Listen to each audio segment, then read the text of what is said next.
All right, hello and welcome back to Let's Play their Arcade Calvacade. Today, we're taking a look at Section Z.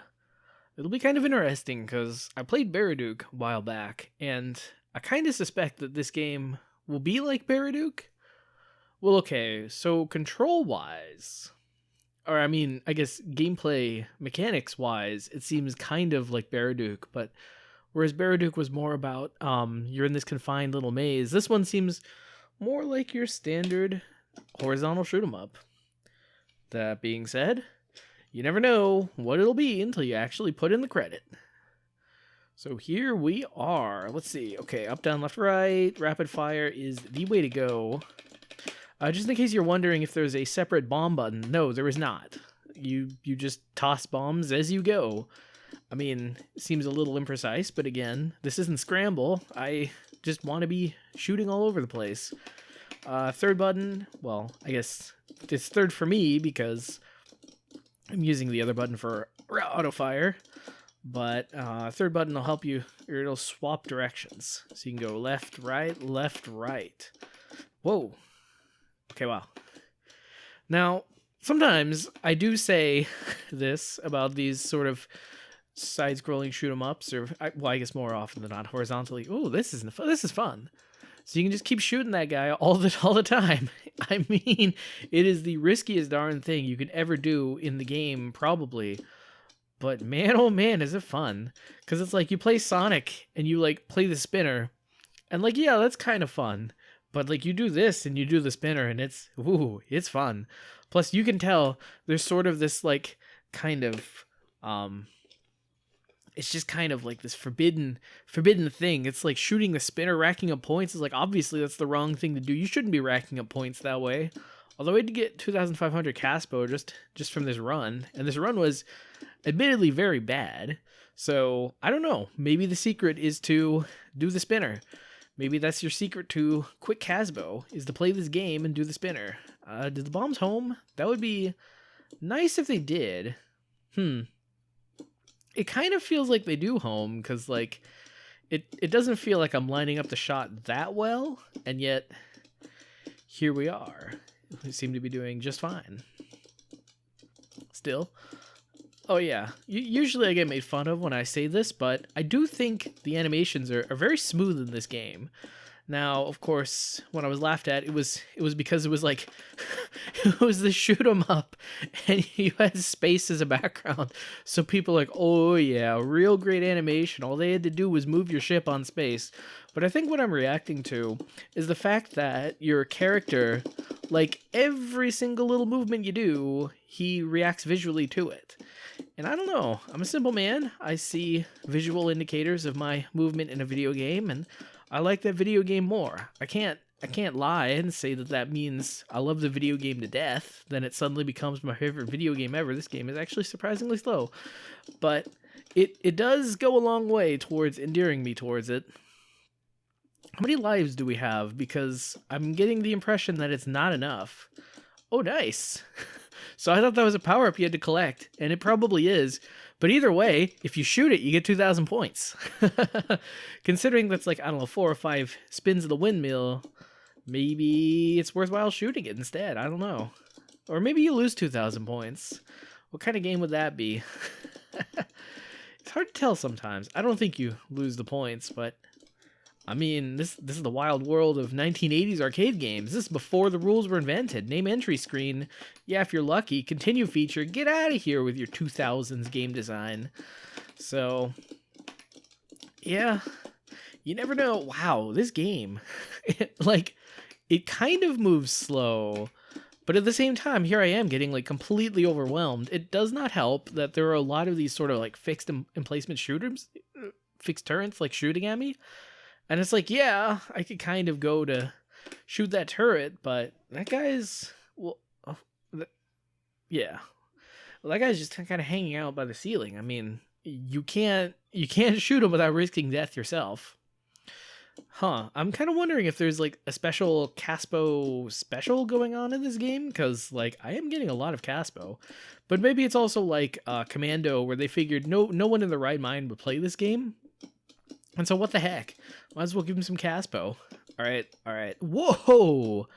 Okay, so I was so scared of bonking my head on the ceiling, but as it turns out, no, you can ceiling walk all you please. You can floor walk all you please. Not only can you floor walk, your character has a special floor walking animation, almost seeming to imply that you are supposed to floor walk. That is nice. You just kind of wiggle, and you can you can see him actually toss the little bombs himself. That's kind of funny. Less funny is how this game is able to do like just enough to just like there is okay. So there are not a lot of enemies on screen.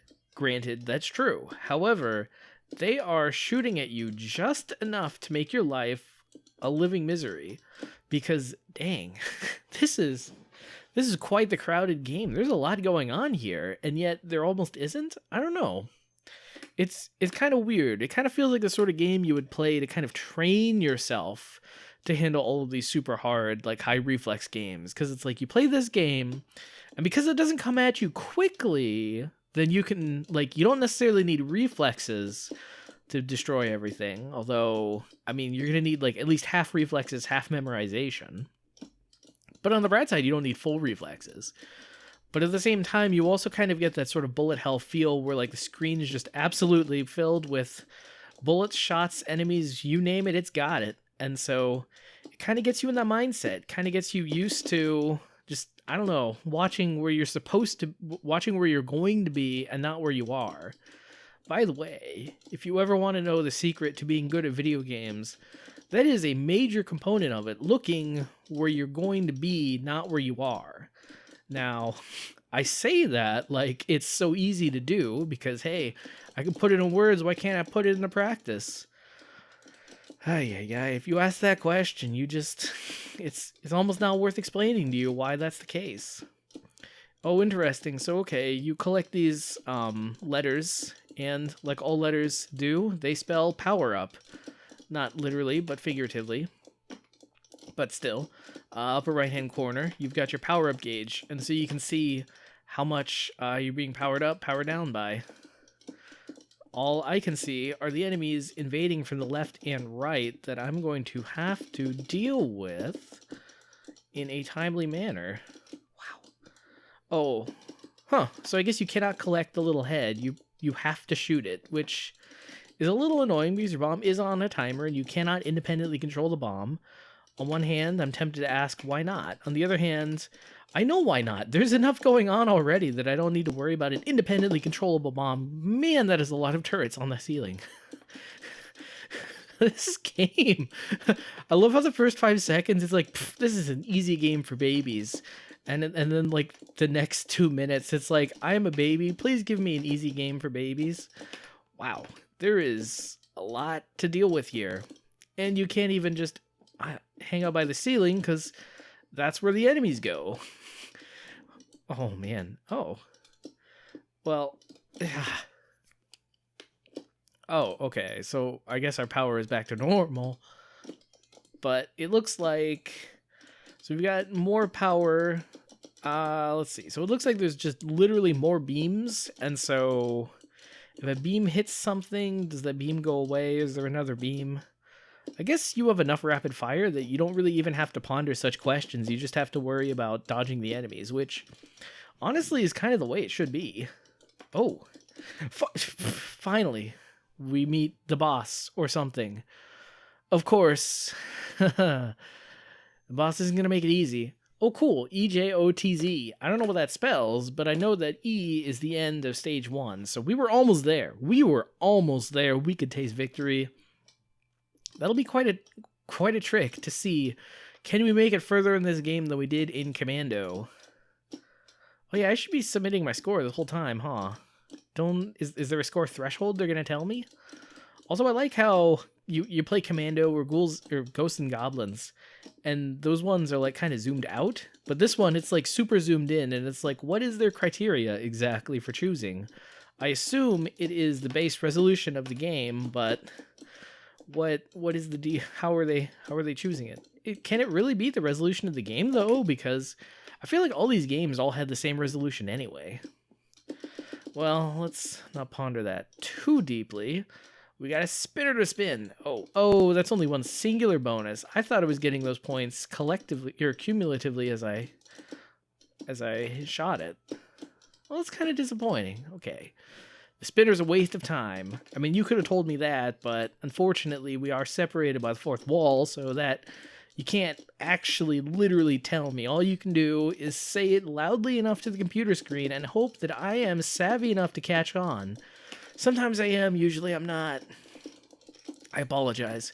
I'm trying to pick up on these like telekinetic waves from the future, but oh man, there are just so many people watching my videos. Oh, it's real hard. Each one of them is giving me quote unquote helpful advice.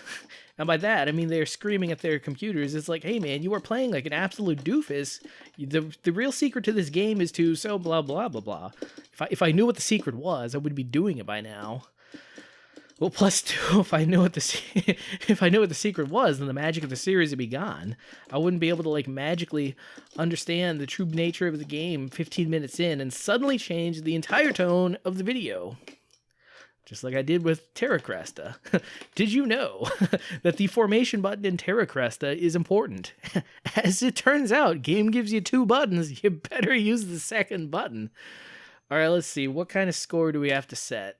60K. 60K. We just got 20K. That is interesting. I'm going to be honest. It feels strangely viable. Because let's see. We got 20K just from blasting 3 lives on this first stage. Although, what a first stage, I will admit. Usually first stage is like a gimme. But this stage... Nah, well, it's still a gimme, but it's a gimme or quarters. So, I don't know. I'm optimistic. I assume you could beat stage 1 with about, I don't know, 30K in points. And so that means second stage, you just got to match it, which, I mean, it's probably easy-ish. Well, when I say easy, I mean doable. But, well, I guess that'll be a fun secret to see what the future holds. Huh. So, okay, it looks like with these turrets, what you gotta do is you gotta bait them. And so you go down, they zig, and then you zag. And then, I mean, it's also not entirely easy to shoot them, admittedly. Let's see here. Zag that, pal. Yeah, it seems like the secret to this game is to just memorize where all the enemies are, but then play it off like you've suddenly developed amazing reflexes. I mean, you might complain that that's just the secret to all video games forever. Yeah, admittedly kind of, yeah. It is very disappointing how many video games ultimately boil down to you just like slowly memorizing where all the enemies are. Now sometimes you don't memorize exactly literally where all the enemies are, but you get kind of used to the game's patterns and tricks and techniques, and you kind of get used to where you gotta be and when you gotta be there. And then until the game does not pose too much of a problem. I'm not there yet, but I'm almost there. I'm getting there. But then, that does make it very disappointing when you pick up your favorite game after, oh, I don't know, 10 years. Oh, Pro Gear. And so you start playing again, and you are surprised at how crap you were at it, or you are at it now. I guess, also, too, looking through my old videos of Pro Gear, I am a little surprised at how crap I was at it back then. But at least I sounded so confident. Now I can't even pretend. But we're not talking about Pro Gear right yet. That'll be the big cap off at the end of the series. Nope, for now it's Sector Z, which and I was doing so well. Hopefully I broke 30K though. Let's see. Hey, 30K. Show me that 30K. Just got to do literally double as good, and I can enter my name on a high scoreboard. A name that I am, of course, too savvy to reveal to you. Kind of makes you wonder why we do it, right? Why do we fight for all these magical internet points? Well, the reason why I fight for them is bragging rights on the internet. that being said, back to Sector Z. Now, it is kind of interesting that this is a horizontal shoot 'em up. I mean, again, that was like kind of the big thing back in the 50s. Well, I wouldn't say horizontal shoot 'em ups in particular were the big thing, but horizontal shoot 'em ups were a big thing back in the day. And yet, somehow, it seems that Capcom never really developed the taste for them. I don't know. It's weird because, well, it's not weird that they stopped making them. It's weird comparing horizontal shoot 'em ups to vertical shoot 'em ups because they are very different somehow. Like, you'd think, oh, okay, it's just the orientation of the screen. But with that orientation of the screen just comes certain design choices and conventions. Because, I mean, horizontal shoot 'em up, you get a lot of space to play around with. But what that means is then they kind of expect you to move around in that space. Because you can see, I've got this entire horizontal screen's worth of space. And boy, oh boy, am I going to every single corner of it to dodge all the shots, all the enemies. And you better, or you're going to die. I am like pulling out maps, just trying to find new parts of the screen because that's where I need to be, because the enemies are literally everywhere else. That was a little absurd. I'm going, I cannot lie. That was a little much. But anyway, yeah. Huh. Now, it is kind of interesting because, like, a lot of shoot 'em ups, it's like, okay, an important plot point, an important gameplay point is shooting everything else before it gets a chance to shoot you. But this game, like, it is strangely generous, unlike other shoot 'em ups, where everything dies in one hit. Now, I don't really want to make it to level 2 and find out that's wrong, because I am really enjoying this everything dies in one hit thing. But as a consequence, yeah, they are not shy about just filling up the screen. Oh, and we are just going with some real Fantasy Zone level nonsense here. Okay, and this is the worst aspect of any of these sort of bosses. I have no idea if I'm doing any sort of damage. I mean, ostensibly I am. Why would they make the first boss invincible to beat? But at the same time, who knows with these Capcom people? Like, so far, a lot of these Capcom games I've played have been pretty good. But the thing is, who knows? When are they going to release their first bad one? Or worse yet, their first predatory one? Their first evil video game? Okay, that's maybe going a little too far, but sooner or later, they're going to make a game that is so intentionally malicious that it basically exists just like the change machines in the arcade, and that is to steal your quarters. Okay, that's a conspiracy theory. Change machines don't steal your quarters. Or so you think. Do you count your quarters every time you put in a 20 into a change machine? I don't know. You better. If you're not getting those 20... Well, let's see. $20 divided by 4, 5. Okay. If you're not getting those 80 quarters... I don't know why I divided by 5. But if you're not... It's not even 5, it's 4. You multiply by 4. What the heck? Anyway, you put in that $5 bill, and you get those 20 quarters. Are you sure you got every single one of those 20 quarters? How do you know you didn't just get 19 and they just stiffed you and took the one to the bank? Well, I mean, of course, they would take the cumulative number of quarters. They wouldn't just steal 1 quarter and take it to the bank. I mean, you can steal 1 quarter and take it to the dry cleaners, but that's not entirely the same. But yeah. How do you know that they haven't been stiffing you the whole time? Well, you can be you put your quarters in Ghosts and Goblins instead, and you can be sure you get your money's worth. I mean, the money's worth is basically nothing because that game is really hard, but at least you're getting the full value of your money. That being said, this game has not forgotten about me, and boy, oh boy, is it gunning for me. Wow. And then, not only do I have to deal with this nonsense on a rapidly diminishing attention span, but also I have to figure out that boss. I'm beginning to think that a reasonable goal would be to beat that boss, and it's like, okay, I set the final arcade score, great. I don't, well, them's the breaks. Although at least I'll have gotten closer than Commando. Or, okay, closer on camera. I did play Commando fairly extensively afterwards. Actually, a lot of these games I've kind of played fairly extensively afterwards. I kind of even want to go back to Terra Cresta and like give that some love. Well, I was going to say, but not Moon Cresta, but no, I already did. And well, suffice to say, there's not anything more to it. Actually, I think I just played once or twice and called it a day. Okay, a lot of these games are good. Moon Cresta is, well, maybe you're better off playing Galaxian.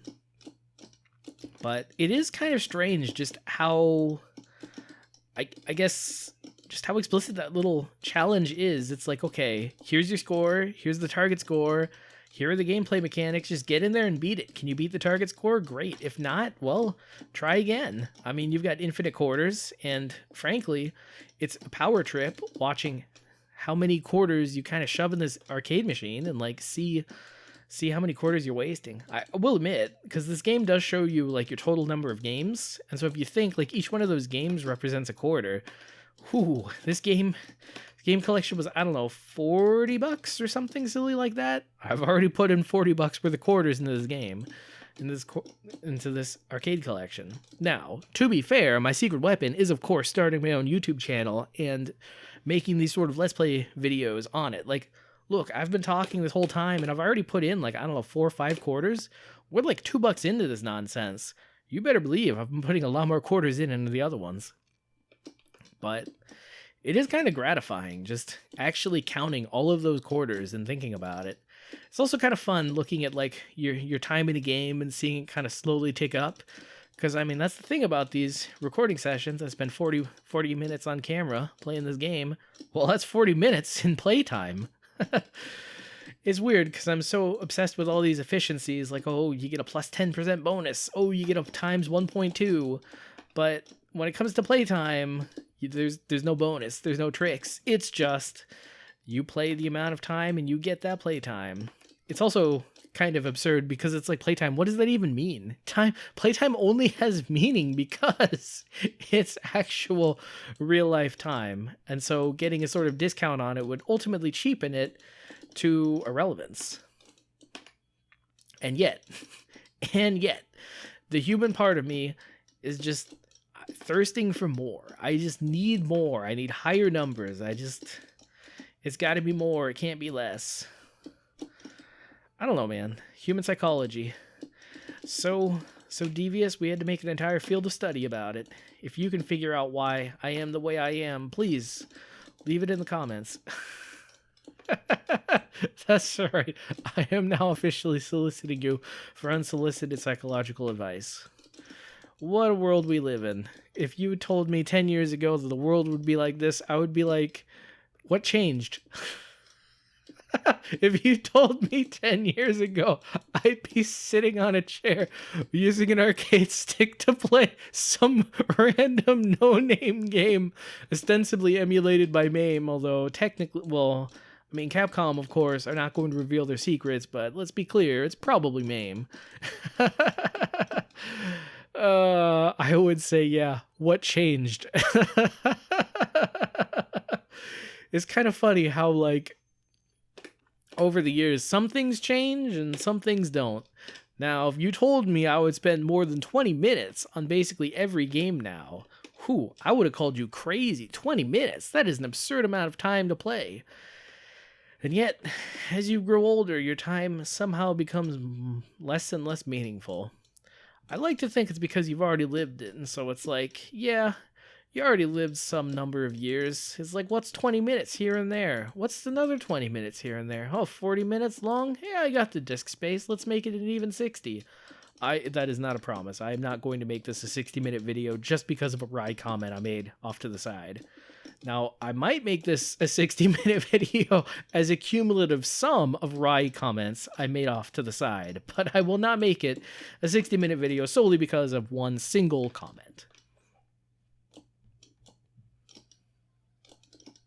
Yeah. Huh. What is the value of time? I don't know. It's about an hour, right? You go at about 60 miles an hour, you go about a mile a minute. Yeah. Okay. So an hour is about 60 miles. That's how much it's worth. Well, I mean, you can kind of reverse engineer it, because it's like, okay, mile of gas is like, what, $6, $2, $8? You can tell that I don't have a car. Alternatively, maybe I'm living in some sort of weird past time where the price of gas is entirely different from the price or the time that it is currently living in. You and the gas. Why? Okay. There's a lot of things about this game that are like a little cheap but acceptable. But really, I run into a metal doohickey and bam, the guy dies. Like, I can run on the ground. Like, it's not like my guy is entirely averse to slamming into metal objects at suspicious speeds. But all of a sudden, I ram into one of these metal doohickey holders at full speed, and now it kills me. I've been disappointed by this game so far. Well, on occasion by this game, but that is a bridge too far. I'm not a fan. Well, we had the nice, happy, fun chatting part where I kind of lose myself in the game and I kind of say whatever nonsense comes to my mind. Sometimes in rewatching these videos, I am eternally surprised at the level of nonsense that has entered my mind. I guess, technically speaking, has exited my mind.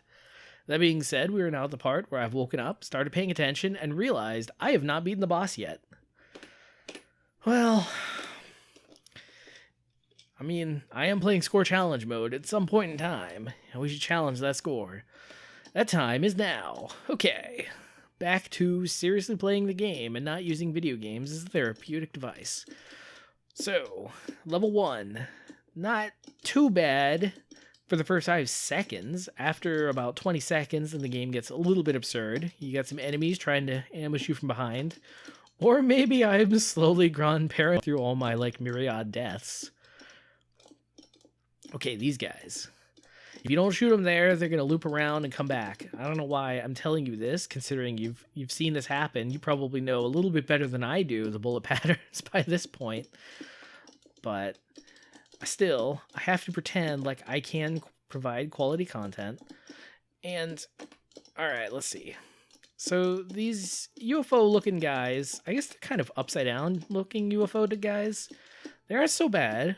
Like, yeah, they swoop and dupe all around, but they're not like the yellow guys. They'll go straight for you. Those yellow guys are the bane of my existence. Okay, these yellow guys, they'll gun for you, but the UFO guys, they're like, what? There's a person there. That's nice, but I want to explore around the screen first. These little, I don't know, pelican bird looking guys, nothing special. These blue guys, though, they don't home, really, but they do move surprisingly quickly. And also, too, because you, like, move quickly up to the screen, and then it's like you're kind of trapped, because essentially you got to go down. You can't move back up. And that's exactly when these blue guys will kind of ambush you. You got to kind of time it where you can take care of the turrets in a safe way, then you can take care of the blue guys, and I believe that is the optimal order. If you disagree, I don't know, scream it into your screen or boot up the game and play it yourself. Personally, I think the latter is more effective, but the former is more satisfying. And so, yeah, just a few more of these alien dudes. I mean, them shooting at me at this point, okay, that was pretty lucky. And we're at a boss. Okay, so you can hurt him when his mouth is open, but not any other time, but okay. So you can kind of bait him by taking him to the edge of the screen, but if you don't, he's just gonna slowly go towards you and then just straight up kill you. Like, there's nothing you can do, really. Ooh. All right, welcome to Sector J. As I guess we slowly make our way to Sector Z. Kind of makes me wonder about Star Fox. It's like, did they choose the names as a weird homage to this game? I mean, on one hand, I don't know about that. On the other hand, it turns out Commando was like one of the more formative games of its genre, or one of them. Maybe it was 1942. Turned out to be like a very formative, money-earning game.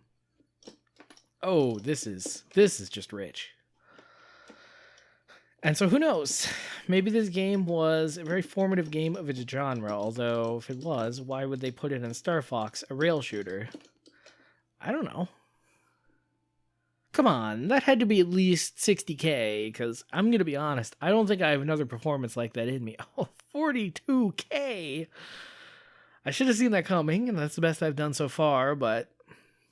Oof.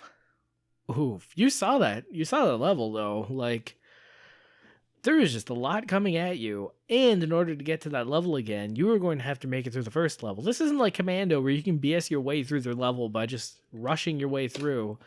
No, this is kind of a hard game. Kind of a hard game. I forget how hard Baraduke was, but maybe it was not quite as hard as this game. Jeez. And yet, I will give this game credit because it does do a lot of things that I really like. So every enemy dies in one hit. Now, as you saw in stage 2, where like you're trying to hit needle in a haystack, trying to hit those turrets where you can't quite line it up because I mean you pretty much have to be exactly right on. Getting that one hit in is not always easy, but it does sort of hew towards that one hit rule. Now, I guess there are these like ground target things and like the spinner, they take more hits, but I mean, really, is that really the same? Volga, Sunsun, Higamaru, 1942, X-Daxis. It's a who's who of great Capcom arcade games and X-Daxis. But yeah, you see this. Oh, so this is level 2. It actually lets you know in the upper left-hand stage indicator. And, well, I was going to say it only gets harder, but looking at this is actually easier than, like, the instant fire laser beams. At least this is telegraphed. Although it does kind of bait you into, like, trying to shoot the little pokies, and it's like, well, that's not a bargain you can win. And so you just make it through this maze. Honestly, that, like, yeah, the turret shooting at you is annoying, but it's not as bad as like enemies entering the screen, because the enemies, they move, it's dynamic. I mean, there's definitely potential. Oh, it's just gonna show you all the stages, except probably not Sector Z, because like, I mean, Capcom's smart about it. Whoa. Capcom's smart about it. Like, they know you're gonna play to see what Sector Z is like. I mean, oh, it's not even Sector Z, it's Section Z. That's a dumb name for an arcade game. But it's like the game is called Section Z. You just know Section Z is going to be cool as all heck, or it's going to be completely overwhelming. Preferably it will be both. And you just got to keep playing the game to see what it's like. I honestly have no idea what Section Z looks like. Maybe it's cool. Maybe it's not. Maybe all of a sudden you're transported to like this like Valkyrie world above the clouds, just like Valkyrie or something. And you get to jump from platform to platform shooting various mythological creatures. And it's like, man, what a way to end a sci-fi themed shoot 'em up. I didn't see that coming, but Makamura. Okay, yeah, ghouls and ghosts. I mean, ghosts and goblins. It just occurs to me, so Makamura means like demon village. And so the English title is Ghouls and Ghosts and Goblins. And so I wonder if the person who named it just assumed like they played stage 1, got their butt handed to them because they were mere mortal, and they just assumed there would be ghosts and or goblins in the rest of the game. And if not, they figured the name was catchy enough that it didn't really matter. Well, as it turns out, the name Ghouls and Ghosts was way catchy. Ghosts and Goblins, though, not quite catchy enough. Section Z, though, is a little silly. That's a little too silly for me. So on that note, maybe I accidentally restarted the intro thing, because like I kind of want to see what they're gonna let me see. So this is Section Z or J. Next is Section O, maybe, or is it back to Section E? Oh no, I guess that is technically Section O. No, back to E. They'll give you something for free, but only enough that'll receive a positive payday from you. They're not going to give it all to you, not for free. Well, I guess you could just credit feed your way. You just buy the arcade collection yourself and credit feed your way through. But that's not my style. My style is to say, and this cat's got a scat. And then I turn off the video, and that's a wrap.